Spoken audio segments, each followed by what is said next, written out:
जय गुरु जी संगत जी। वीडियो को लाइक कीजिए, चैनल को सब्सक्राइब कीजिए और बेल आइकन को प्रेस कर दीजिए ताकि आपको लेटेस्ट वीडियो की जानकारी अच्छे से मिल सके। जय गुरु जी संगत जी। गुरु जी का अनंतम अनंतम शुक्राना। गुरु जी के श्री चरणों में कोटि कोटि प्रणाम और प्यारी प्यारी संगत को जय गुरु जी। संगत जी, कबीरदास जी ने सत्य ही कहा है, गुरु बिन ज्ञान न उपजे, गुरु बिन मिले न मोक्ष, गुरु बिन लखे न सत्य को, गुरु बिन मिटे न दोष। अर्थात बिना गुरु के ज्ञान का मिलना असंभव है। मनुष्य अज्ञान रूपी अंधकार में भटकता हुआ माया रूपी सांसारिक बंधनों में तब तक जकड़ा रहता है जब तक कि गुरु की कृपा उसे प्राप्त नहीं हो जाती। मोक्ष रूपी मार्ग दिखलाने वाले गुरु हैं। बिना गुरु के सत्य एवं असत्य का ज्ञान नहीं होता, उचित और अनुचित के भेद का ज्ञान नहीं होता, फिर मोक्ष कैसे प्राप्त होगा। अतः गुरु ही सच्ची राह दिखाएंगे। जी हाँ संगत जी, अगर जीवन में कुछ करना है तो गुरु जी के कहे अनुसार चलना जरूरी है, क्योंकि बिना गुरु जी के हम अपने रास्ते से निश्चित ही भटक जाएंगे। आज गुरु जी के होने से जो मन में शांति का अनुभव हम करते हैं, जो सुरक्षा की भावना हम महसूस करते हैं, जो विश्वास हमारे मन में है कि गुरु जी है ना, सब ठीक हो जाएगा, ऐसा विश्वास कौन दे सकता है। गुरु जी की कही हुई बात को संयमित रहते हुए पालन करेंगे तो निश्चित ही हमें हर काम में सफलता मिलेगी ही मिलेगी। इसका जवाब मैं आज के सत्संग के अंत में कहानी के माध्यम से दूंगी। संगत जी, आज के सत्संग भी बहुत सुंदर है, बहुत ही प्यारे और बहुत महत्वपूर्ण है। आप सभी से निवेदन है कि सत्संग अंत तक सुने और पूरा सुने और हर शब्द से अपनी ब्लेसिंग्स लीजिए, अपने जवाब लीजिए। हम सत्संग शुरू करें उससे पहले हम आपसे निवेदन करते हैं कि आप सभी अपने सत्संग सुंदर लिखावट में हमें ईमेल आईडी और व्हाट्सएप पर शेयर कर सकते हैं, और अगर आप चाहे तो ईमेल आईडी और व्हाट्सएप पर टाइप भी कर सकते हैं। तो चलिए संगत जी, सत्संग शुरू करते हैं। खुशबू बंगिया आंटी का सुनेंगे। 14 अगस्त एक तिथि है जो मैं कभी भूल नहीं सकती। यह वो दिन था जब मैं पहली बार गुरुजी के दरबार आई, और जिन घटनाओं की वजह से ये हुआ वो बहुत रोचक है। वह सावन का महीना था जो भगवान शिव से संबंधित होने के कारण पावन माना जाता है, और इसी महीने में मैं नियमित रूप से व्रत रखती थी। अगस्त 2008 में पहली बार हुआ जब मैंने व्रत नहीं रखा, इसलिए मैं चिंतित और डरी हुई थी और भगवान शिव से प्रार्थना कर रही थी कि वो मुझे क्षमा कर दें। गुरुवार की सुबह को मुझे सपना आया जिसमें माँ पार्वती ने मुझे दर्शन दिए और मुझे आश्वासन दिया कि शिवजी मुझसे नाराज नहीं हैं। लेकिन सपनों में भी मैंने माँ पार्वती जी से शिवजी के दर्शन मांगे, क्योंकि उसी से मैं संतुष्ट होती। और तब शिवजी और हनुमान जी आए और मुझे उनके दर्शन का सौभाग्य प्राप्त हुआ। उस सुबह जब मैं उठी तो बहुत खुश थी। मेरे दिन की शुरुआत उत्तम हुई थी। जब मैं अपनी ट्यूशन टीचर के पास गई तो उन्होंने मुझे गुरुजी का स्वरूप दिखाया और पहली बार मुझे गुरुजी के दर्शन का आशीर्वाद प्राप्त हुआ। मेरी टीचर ने मुझसे पूछा कि क्या उस शाम मैं उनके साथ गुरुजी के मंदिर जाना चाहूंगी। वह मुझसे बोली कि गुरुजी और शिवजी एक ही हैं, और मैंने तुरंत हाँ कर दी। उसी शाम हम गुरुजी के दरबार में बैठे हुए थे। संगत से मुझे गुरुजी की कृपा और उनके द्वारा किए गए चमत्कारों के बारे में पता चला। गुरुजी से आने वाली सुगंध के बारे में भी मुझे पता चला,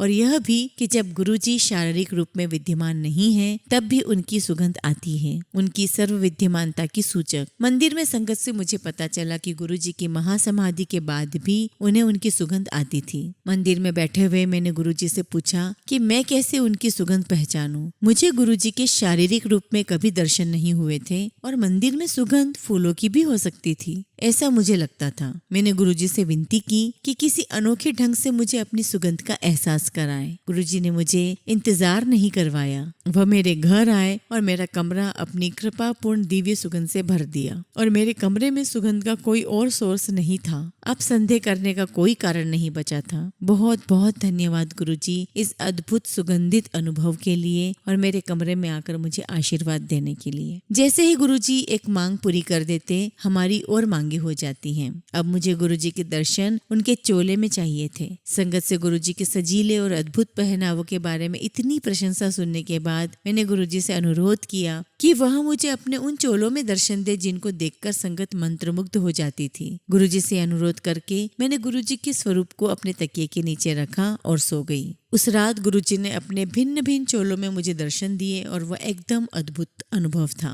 परंतु उसके बाद जो हुआ वो अविश्वसनीय था। जब मैं अगली बार सुबह उठी, एक सहेली से मुझे गुरुजी की वेबसाइट के बारे में पता चला। वहाँ मैंने पाया कि गुरुजी की उन्हीं चोलों में तस्वीरें थी जिनमें उन्होंने मुझे पिछली रात दर्शन दिए थे। एक बार फिर बड़े ही आश्चर्यजनक ढंग से गुरुजी ने संदेह की संभावना दूर कर दी। गुरुजी अपने सभी बच्चों का ध्यान रखते हैं और हम सबके लिए शर्त रहित प्रेम का सोर्स हैं। मैं बताती हूँ किस तरह। गुरुजी के यहाँ आना आरंभ करने से पहले मेरी माँ एक ज्योतिषी के पास गई, जिसने भविष्यवाणी की कि जल्द ही मेरा भाई निखिल बहुत बीमार पड़ेगा और हॉस्पिटल में भर्ती होगा। और वैसा ही हुआ। माँ की सारी कोशिश के बाद भी उस दिन हम अपनी दुकान नहीं खोल पाए। हम उस ज्योतिषी में विश्वास करने लगे। गुरुजी के यहाँ आने के बाद मेरी माँ उस ज्योतिषी के पास फिर गई। उसके पास फिर हमारे लिए बुरी खबर थी। उसने भविष्यवाणी की कि दिवाली के समय हमारी मुसीबतें चरम सीमा पर होगी, हमारी दुकान का काम अच्छा नहीं चलेगा और मेरे दोनों भाई और माँ बीमार पड़ जाएंगे। हमें बहुत बड़े आर्थिक नुकसान की संभावना नजर आ रही थी। यह भविष्यवाणी होने के बाद जब अगली बार मेरी माँ बड़े मंदिर आई, हल्की बूंदाबांदी हो रही थी। वह संगत हॉल की ओर जाती हुई मंदिर की मुख्य सीढ़ियों पर बहुत जोर से फिसली, पहले से लेकर अंतिम सीढ़ी तक। जब संगत उन्हें उठाने में मदद करके वॉशरूम तक ले जा रही थी तो वह 2 बार और फिसली। हालांकि वह 3 बार फिसली थी। वह खुशकिस्मत थी कि उन्हें कोई भी बड़ी चोट नहीं लगी। मंदिर में संगत ने हमें कहा कि कोई आने वाली बड़ी मुसीबत को गुरुजी ने छोटी सी तकलीफ में परिवर्तित कर दिया था। हमें ये बात तब समझ में आई जब दिवाली आई। हमारी दुकान का कारोबार असामान्य रूप से अच्छा रहा और परिवार में सबकी सेहत भी अच्छी रही। इस तरह 3 लोगों, मेरी माँ और 2 भाई की विकट बीमारियों को गुरुजी ने मेरी माँ का मंदिर में 3 बार फिसलने में परिवर्तित कर दिया। पर तब भी मेरी माँ को गुरुजी में पूरा विश्वास नहीं हुआ था और यह सब उन्हें एक संयोग लगा। हम गुरुजी के यहाँ नियमित रूप से जाते रहे और अभी भी मेरी माँ एक अच्छे रिश्ते की तलाश में थी और समय बीतते हुए वह थोड़ा घबरा रही थी। फिर एक दिन एक भक्त मनोज, जिससे हम अनजान थे, को गुरुजी के दर्शन हुए। गुरुजी ने उन्हें निर्देश दिया कि वह खुशबू की माँ से कहे कि उसे चिंता करने की आवश्यकता नहीं थी, क्योंकि खुशबू अब उनकी बेटी थी और वो मेरा ध्यान रखेंगे। मनोज ना मुझे जानते थे और ना ही मेरे परिवार को, और उन्होंने गुरुजी से पूछा कि वो कैसे हमें पहचानेंगे या मिलेंगे। गुरुजी ने उन्हें संगत में बेला आंटी से बात करने को कहा। मनोज ने गुरुजी के निर्देश अनुसार किया। यह जानकर कि गुरुजी ने मुझे अपनी बेटी बना लिया है, मैं बहुत खुश हुई। पर मनोज मेरी माँ के प्रश्नों से बच नहीं पाया, जो हमेशा उससे पूछती रहती थी कि क्या उसने जो भी कहा था वह सच था। माँ सोचती थी कि ये बहुत अच्छा है कि मैं गुरुजी की बेटी हूँ, लेकिन उनको तो अपनी सांसारिक जिम्मेदारियां पूरी करनी थी। यह सब सितंबर में हुआ और जनवरी में हमें गौरव, गुरुजी का भतीजा, गुरुजी के भतीजे का रिश्ता आया। जल्द ही हमारी सगाई हो गई। तब हमें गुरुजी के संदेश का पूरा मतलब समझ आया। गुरुजी ने माँ की सारी चिंताओं का ध्यान रखा और आज वह भी गुरुजी में पूरी तरह विश्वास रखती है। गुरुजी की कृपा हर दिन दिखाई देती है और उन सब का वर्णन कर पाना असंभव है। गुरुजी का आशीर्वाद जीवन के हर स्थिति में विद्यमान है। उदाहरण स्वरूप, जब मेरी शादी का लहंगा चुनना था, पूरे दिन खरीदारी करने के बाद मैं बहुत थक गई थी और कोई निर्णय नहीं ले पा रही थी, लेकिन माँ के दबाव डालने पर कि हम उसी दिन लहंगे का चुनाव करेंगे, हमने उनकी मदद से लहंगा ले लिया। बाद में गुरुजी ने मुझे दर्शन दिए। मैंने गुरुजी को स्वयं दर्जी के साथ खड़े होकर मेरी शादी के लहंगे का अंतिम रूप देते हुए देखा। अद्भुत। एक शाम गुरुजी ने बड़े मंदिर में दर्शन दिए और संगत उनकी तस्वीरें खींच रही थी। मुझे भी एक भक्त से उनकी तस्वीर मिली और मैं उसमें गुरुजी के दर्शन कर पाई। आने वाले दिनों में मैंने पाया कि एक तस्वीर में मैं गुरुजी को 5 अलग जगहों पर देख पा रही थी। मुझे याद आया कि श्री शिव महापुराण में मैंने पढ़ा था कि शिवजी पंचमुखी हैं। यहाँ एक ही तस्वीर में मुझे गुरुजी के 5 मुखों के दर्शन हो रहे थे। इस दर्शन से स्पष्ट हो गया कि गुरुजी भगवान शिव हैं और उन दोनों में कोई अंतर नहीं है। साथ ही पहले नवरात्रे पर ही मुझे माँ दुर्गा के दर्शन उनके अष्टभुजा रूप में हुए हैं। मैं विस्मित होकर उनके चरण से लेकर अष्टभुजा तक और फिर उनके चेहरे को देख रही थी। मैं सरप्राइज्ड थी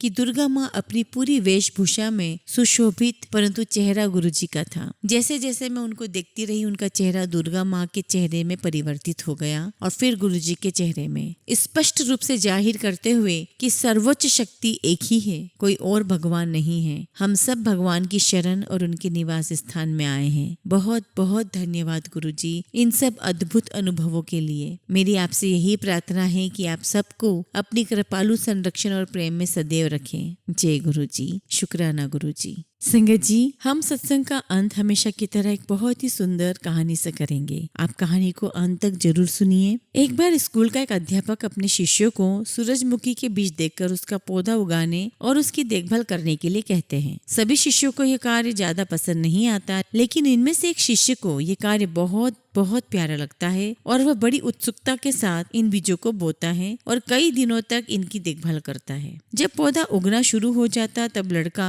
अपना संयम खो देता है और अपने अध्यापक के पास जाकर कहता है कि क्या मैं इस पौधे को उखाड़ सकता हूँ। अध्यापक अपने शिष्य से कहता है कि उसे अपने पौधे को लगा रहना देना चाहिए और उसकी देखभाल करते रहनी चाहिए। इससे वो केवल एक सूरजमुखी से कई बीज ले पाएगा। इससे लड़का निराश हो जाता है, लेकिन सूरजमुखी की देखभाल करता रहता है। फिर भी वो इसे उखाड़ने के लिए बेताब रहता है और अपने अध्यापक से उसे उखाड़ने की अनुमति मांगता रहता है। इसके बावजूद अध्यापक उसे संयम रखने को कहते हैं, लेकिन जैसे ही सूरजमुखी का पहला बीज निकलता, लड़का उस पौधे को तोड़ देता ताकि उसे खा सके। लेकिन पौधा अभी हरा ही होता है और बीज अभी पके हुए नहीं होते, इसलिए वो उन्हें खा नहीं पाता, जिससे ये लड़का पौधे को तबाह कर देता है। इस प्रकार जिस सूरजमुखी के पौधे के लिए वो इतनी मेहनत करता है और उसके कई समय तक देखभाल करता है, अपने गुरु का कहना न मानने पर उसमें असफल रहता है। अब वहीं दूसरी ओर बाकी सब शिष्य अपने अध्यापक की कही बात के अनुसार सूरजमुखी का पौधा उगाते हैं। अपने साथियों के विशाल सूरजमुखी के पौधे देखकर वह शिष्य बहुत क्रोधित होता है और अपने अध्यापक से कहता है, इस कार्य के लिए सबसे उत्सुक मैं ही था,